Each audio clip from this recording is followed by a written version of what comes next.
A ferry slices through the fog, carrying two U.S. Marshals, Teddy Daniels and Chuck All, to the eerie Shutter Island. Their destination, cloaked in ominous mists and surrounded by the relentless pounding waves of the Atlantic, is a place of chilling secrets and hidden horrors. This is no ordinary island but a fortress, home to the Ashcliff Hospital for the criminally insane. As the ferry docks, Teddy and Chuck are greeted with a cold, unwelcoming silence.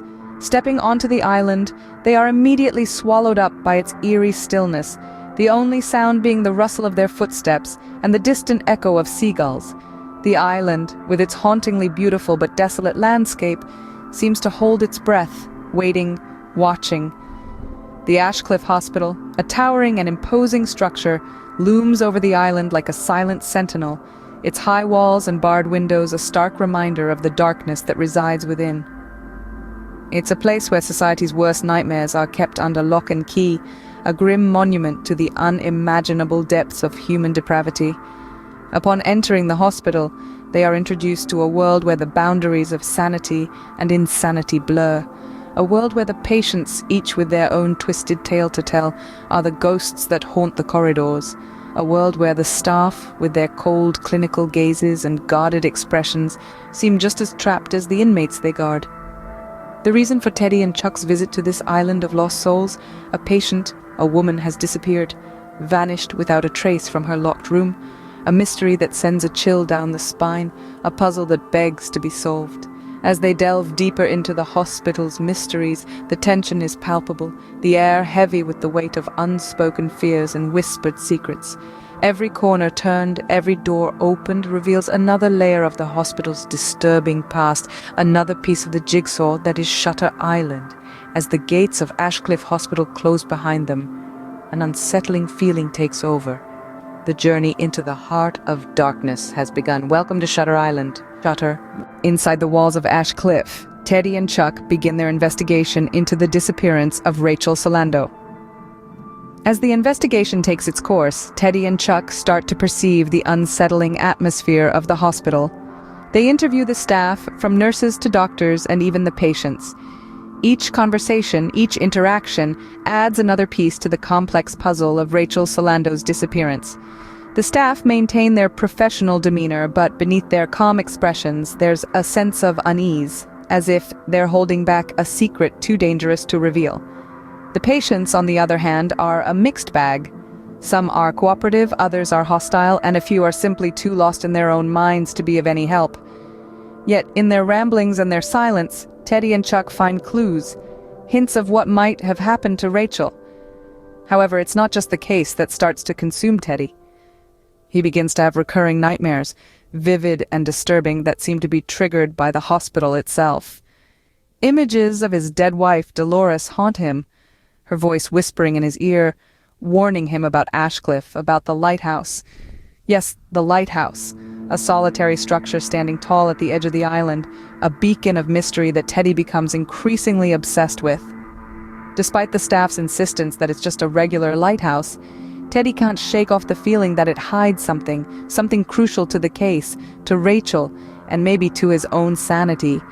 With each passing day, Teddy's determination to uncover the truth grows stronger, but so does his paranoia, his distrust of the staff, the patients, and even Chuck. He starts to question everything around him, and even his own perceptions. The investigation is no longer just about finding Rachel, it's about finding the truth, about unmasking the secrets of Ashcliff. As Teddy delves deeper into the mystery, the line between reality and delusion begins to blur. In a shocking turn of events, Teddy is revealed to be the missing patient, Andrew Lettuce. This revelation sends ripples of surprise and confusion, not just through the audience, but also through the very fabric of the narrative. The man we've known as Teddy Daniels, the U.S. Marshal, the steadfast investigator, is in fact Andrew Lettuce, a patient at the Ashcliff Hospital for the criminally insane. Teddy, or should we say Andrew, is not who we thought he was. His past as a U.S. Marshal was real, but it's a past that's long gone. His present is at Ashcliff as a patient, not a law enforcer. His reality has become entangled with his delusions, creating a maze of confusion and denial. The guilt over his wife's death led to his mental breakdown. His wife, Dolores, had drowned their 3 children, and in a fit of rage and despair, Andrew shot her. Unable to cope with the horrifying reality, Andrew created an alternate reality where he was Teddy Daniels, a U.S. Marshal investigating a missing patient case at Ashcliff.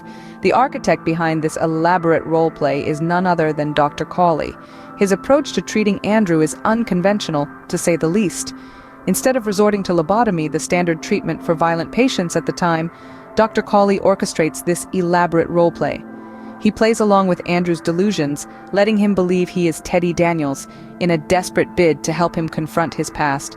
The line between reality and delusion blurs, adding layers of depth to Andrew's character. The man we thought we knew is unraveled, piece by piece, until we are left with Andrew Lettuce, a man haunted by his past, trapped in a present he cannot accept. With the truth revealed, Andrew must confront the horrors of his past and the reality of his present. This is the moment of truth for Andrew. Does he accept his reality and face his past? Or does he retreat further into his delusions? Only time will tell. In the haunting conclusion, Andrew must choose between living in a constructed reality or facing the pain of his guilt.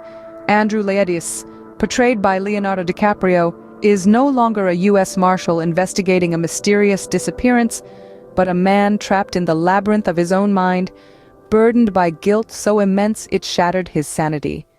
Andrew's decision to embrace the painful truth is a testament to the human spirit. He chooses to confront the unbearable reality of his actions, that he killed his wife after she drowned their children. It's a truth so horrifying, so devastating, that his mind constructed an elaborate reality to shield him from it. But in the end, he chooses to face it, to live with it, and in doing so, he finds a form of redemption. This decision leads to his subsequent lobotomy, a grim reminder of the lengths some will go to escape their guilt. The lobotomy is not a punishment, but a mercy, a release from the torment of his guilt-ridden conscience. It's a chilling commentary on the power of the mind to create and destroy realities, and the heavy price we pay for our sins. The themes of guilt, redemption, and the power of the mind are woven throughout the narrative, culminating in this heart-wrenching conclusion. Andrew's journey is a cautionary tale about the destructive power of guilt and the human capacity for self-deception. It's a story that explores the blurred lines between sanity and insanity, reality and illusion, punishment and mercy.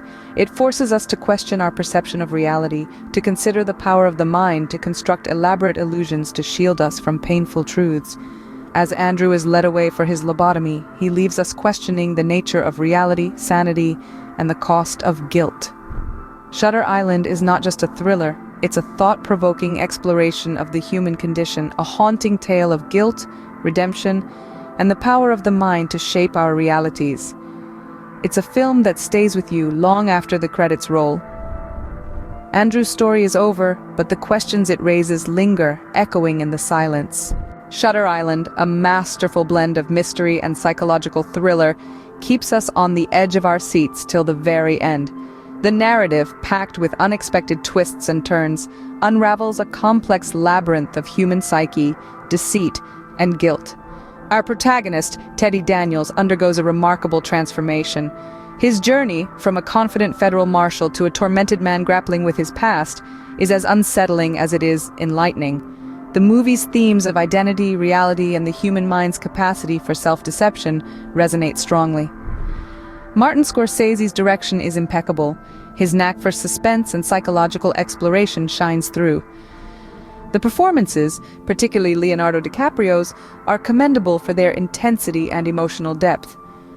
Shutter Island, with its intricate plot and layered characters, has left an indelible mark on the thriller genre. Its exploration of the human mind's fragilities and its haunting portrayal of guilt make it a film that lingers long after the credits roll. In the end, Shutter Island serves as a chilling reminder of the power of the mind and the depths of human guilt.